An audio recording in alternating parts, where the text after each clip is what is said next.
नमस्कार जय जगन्नाथ मु अविनाश स्किल वर्ड एजुकेशन को आपण को स्वागत करुच्ची। आसंतु आरंभ करिबा आजिर 10टी करेंट अफेयर्स।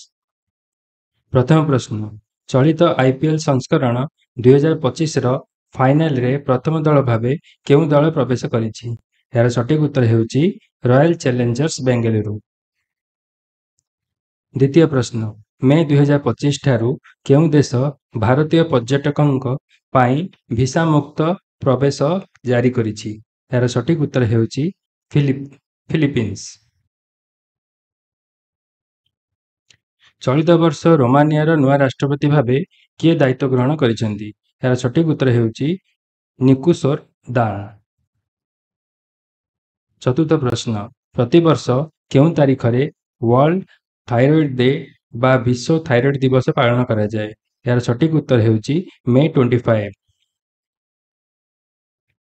पंचम प्रश्न, दक्षिण कोरियार गुमी ठारे चलीथिबा 16तम एशियन एथलेटिक्स चैंपियनशिप 2025 रे भारतीय मिक्स्ड रिले दल 400 मीटर इवेंट रे केउ पदक जीतिछंती?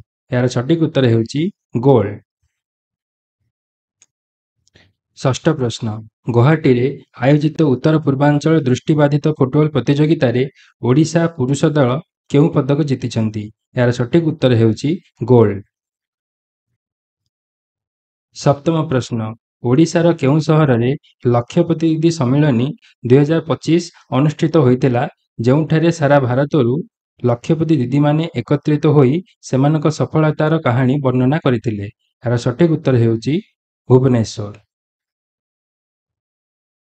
केउ देश कामोआ लेवा ग्रहाणुरू नमूना संग्रह करिबा पई तियानवेन-2 मिशन आरंभ करिछि? यार सटीक उत्तर हेउची चीन। नवम प्रश्न, चलित वर्ष केउ तारीख रे वर्ल्ड हंगर डे बा विश्व क्षुधा दिवस पालन करा जायछि? यार सटीक उत्तर हेउची मे 28। दशम प्रश्न, 2024-25 आर्थिक वर्ष रे भारत रे सर्वमोट केते प्रत्यक्ष विदेशी पुंजी निवेश होइतिला? यार सटीक उत्तर हेउची 81.04 बिलियन यूएस डॉलर।